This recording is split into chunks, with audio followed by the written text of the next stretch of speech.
Hello everyone, and welcome back to our Anime Villainous how-to series. I'm Chaos in the Sky, and today we're getting back into the how-to videos with the Piercing the Veil expansion for Anime Villainous. Our first villain up from this expansion is going to be Ainz Ooal from Overlord. So let's take a look at how to play as him. Ainz Ooal is an average man who finds himself reborn as an undead in a world that holds the video game guild created by him and his friends. Meeting with the NPCs who have become living beings, Ainz is now in a position of utmost power as the leader of the deadly Tomb of Nazarick, and each of the deadly inhabitants of the tomb follow his every command. Hoping that some of his fellow guildmates have ended up in this new world as well, Ainz determines that making the name of his guild known throughout the land is his best shot at finding his friends. With that plan in mind, Ainz sets forth to build his reputation, at times through careful planning, and at others through pure luck and chance. Ainz seeks to make the guild of his own namesake the greatest one in all of the world. Because of that, his objective in Anime Villainous is to have 10 or more renown. Renown is a resource unique to Ainz, which he gains through completing plans, a unique card type that Ainz has in his secondary villain deck. Before we go deep on plans, I do want to quickly point out Ainz's villain ability, which is that he gets +5 strength during Showdown. This villain ability won't do much for the majority of the game, but it will help Ainz quickly clear out heroes once he's finished his objective. Now we're going to look at the plan deck, as Ainz's objective and a large amount of his villain deck revolve around it. The plan deck has 15 plans, all of them with a renown value of 1, 2, or 3. Each plan has a different sort of mini-objective you must do to complete it, and thus gain its renown. I'm not going to go into all 15 plans in depth, but let's do a quick overview of the plans based on their amount of renown. There is 6 plans with a renown of 1, which you can see that amount of renown at the bottom right of the card. These plans, as you can imagine, are rather easy to complete. They have simple triggers like having 6 or more cards in hand, having an ally at each location, or discarding 4 or more cards from your hand. Quick and easy to get some fast renown. After those, we have 5 plans that have a renown of 2. These take a bit more work to accomplish, usually by having set up other cards. You have things like needing a total of 20 or more strength of allies in your territory, or needing to discard 2 schemes that you control. There's also Sinister Invitation, which nets you 2 renown, but then lets your opponent play a fate card onto you. Lastly, we have 4 more plans that have a renown of 3. As you can imagine, these take the most work to accomplish. They require a lot of setup involving allies, items, or forms, or in the case of Demonstration of Power, a lot of power to spare. Odds are these are the plans you'll be looking to complete later in the game when you've had time to prepare your territory. One last thing about plans before we move on to Ainz's villain deck, make sure you pay close attention to the wording of them all. Some plans can trigger at any time, some are during your turn, and a few others have unique timing like before you move or when you move. Also, as each plan says, you gain the renown by discarding them once you've achieved whatever goal the plan says you need to do. Also, the plan deck has a discard pile just like any other deck in Anime Villainous. That's where they go when they're discarded. It's entirely possible you can see the same plan more than once in a game, and maybe even complete the same plan a second time. So now you may be wondering, Chaos, how do we get these plans into play so we can subsequently discard them and gain the renown? Well, straw man I made up for this question, that answer of course lies in the villain deck. First thing we're going to look at are the 2 cards that allow you to set aside plans from your plan deck. Those are your ally Demiurge, and multiple copies of the effect card Strategy Meeting. Demiurge is an incredibly important piece in your deck, because during your turn, he lets you pay 2 power to reveal the top card of your plan deck and set it aside. Once a plan is set aside, you can try to complete it to gain its renown. Demiurge is a reusable asset that can let you play plans throughout the game, or multiple in a burst, if you have the power for it. Strategy Meeting, meanwhile, gives you a little more wiggle room. It's cheaper at only 1 cost, and it reveals 2 cards from the top of your plan deck. You then get to set aside one of those plans, and you discard the other. This lets you have more control over what plans you need to do for renown, unlike Demiurge, who just gives you whatever's on top and you have to live with it.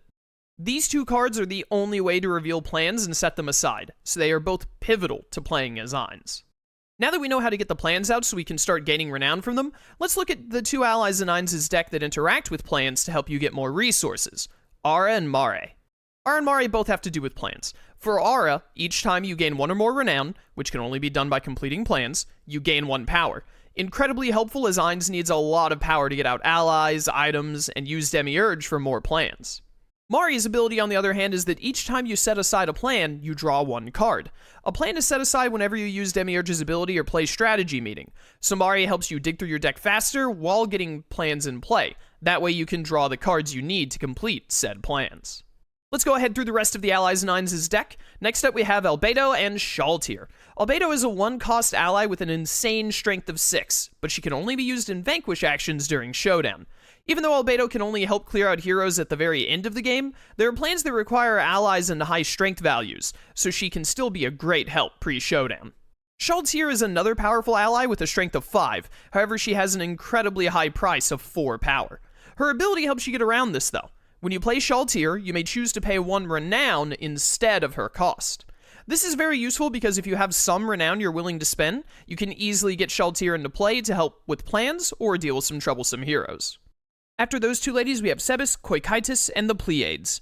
These allies are all very useful in managing your territory, as they're good at taking out heroes. Coikitis' ability, other than making me look up how to say his name, is that heroes at his location get -1 strength. Very useful all around as it gives you more options on how to deal with heroes once they've been weakened a bit, and fairly cheap at just 2 power. Sebis' ability is that during your turn, you may perform a Vanquish action using Sebis. Incredibly helpful at any point of the game as it lets you take down heroes more easily, and without the need of a Vanquish action. Then we have the Pleiades, whose ability is that they get +1 strength for each set-aside plan.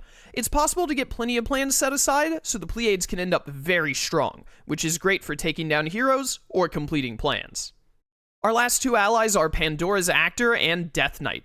When you have Pandora's Actor in play, you can discard it from your territory during your turn to choose an ally in your deck or discard pile, pay their cost, and play them.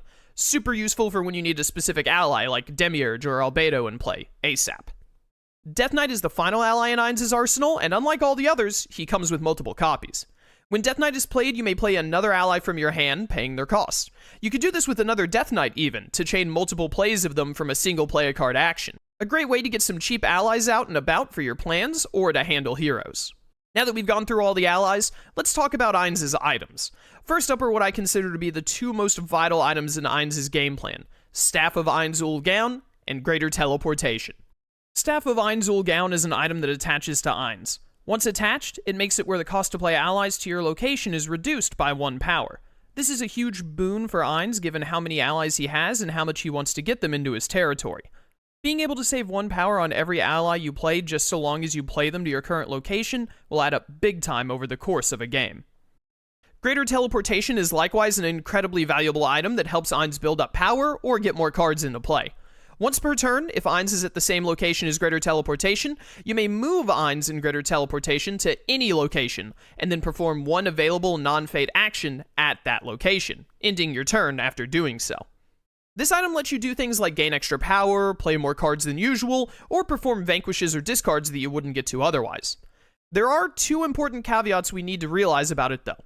First of all, if you use Greater Teleportation, you won't be able to clash before ending your turn, so you can't teleport to a hero and then also clash with them.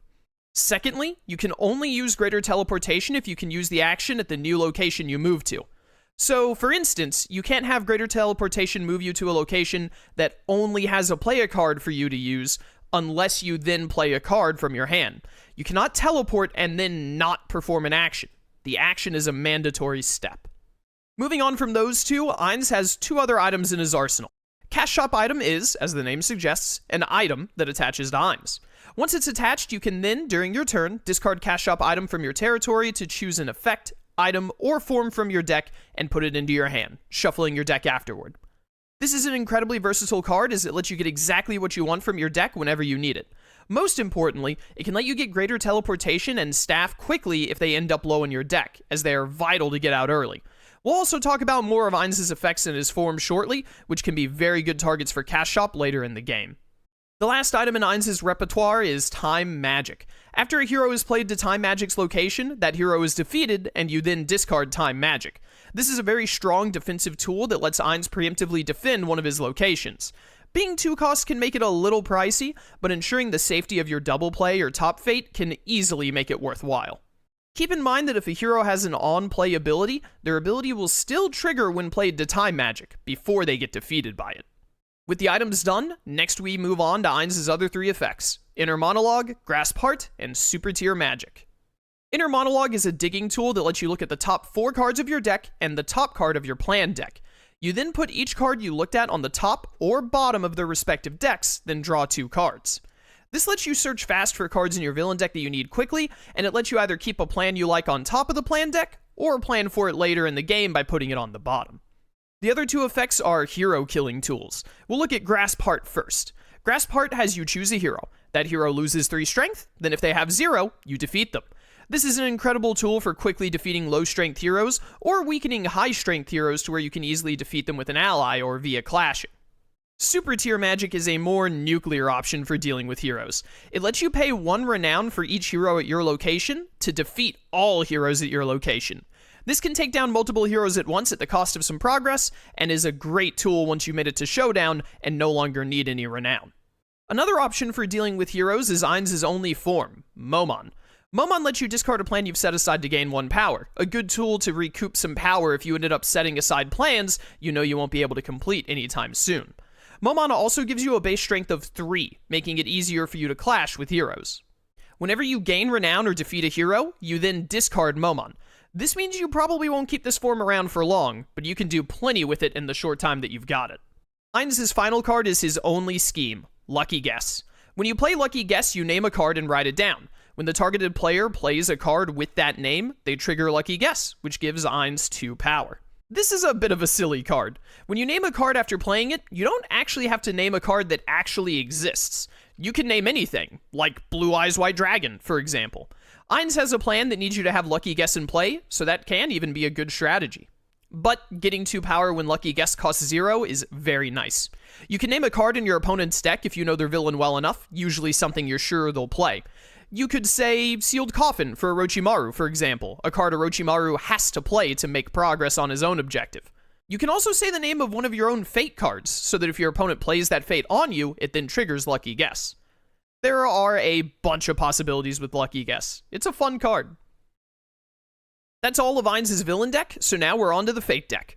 First, we'll look at his strongest hero, Platinum Dragonlord, who has 5 strength. When Platinum Dragonlord is played, all set-aside plans get discarded. This can be a big punishment if you've been setting up a bunch of plans, so always be wary about setting aside too many at once. Next, we have 2 4-strength heroes, Red Drop and Emperor Jerknev. When Red Drop is played, the one playing him may discard an ally from his location.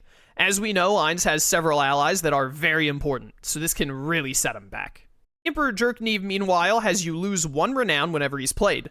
This sets you back on your objective, of course, and 4 strength is an annoying amount of strength to deal with on top of that. Our next 2 Fate cards are a hero and item combo. Slain Theocracy is a 3-strength hero that when played, if Mind Control is not in Ainz's territory, lets the one playing them find and then play Mind Control. Mind Control is an item that attaches to an ally. The ally with Mind Control becomes a hero at the top of Ainz's territory. Their ability is ignored, and when they're defeated, Ainz may play them to the same location for free. Mind Control can be played from the Fate deck normally, and having an ally turn against you, even temporarily, is a major pain, especially if it's one of your important allies. Even worse is when Slain Theocracy shows up, putting a 3-strength hero on board plus turning an ally into a hero, which is a serious setback for Ainz. We have 2 other 3-strength heroes in the Fate deck, Frost Dragons and Blue Roses. When Frost Dragons are played, Ainz loses 3 power. Ainz has a lot of cards to play, so any amount of lost power is a major pain. Blue Roses, meanwhile, causes all allies at their location to get -1 strength. This can not only make it harder to defeat heroes, but it can also potentially mess up any plans that rely on ally strength. We have 3 more heroes in Ainz's Fate deck, each with 2 strength. Reastize Knight's ability is that whenever a hero would be defeated, you defeat Reastize Knights instead. This can slow down defeating other more annoying heroes, forcing you to deal with the Knights first. And one such hero is 8 Fingers, whose ability is that the amount of renown that Ainz gains from each plan is reduced by 1. Plans only give 1, 2, or 3 renown already, so lowering that number by 1 makes 6 of your plans worthless, and the others will typically be too difficult for such a small reward. You'll want to take out 8 Fingers as soon as you can. Our last hero is Adventuring Parties.